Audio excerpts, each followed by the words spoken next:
Hey guys, this is my electric screwdriver. It happens work for only one side rotating.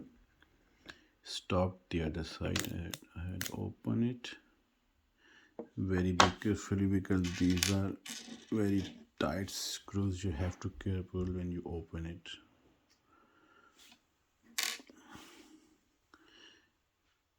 These are two cables. One of them was ripped off. I connected with soldering and carefully reset it in. It was broken because of this button. That's why one side was not working. And now it's working.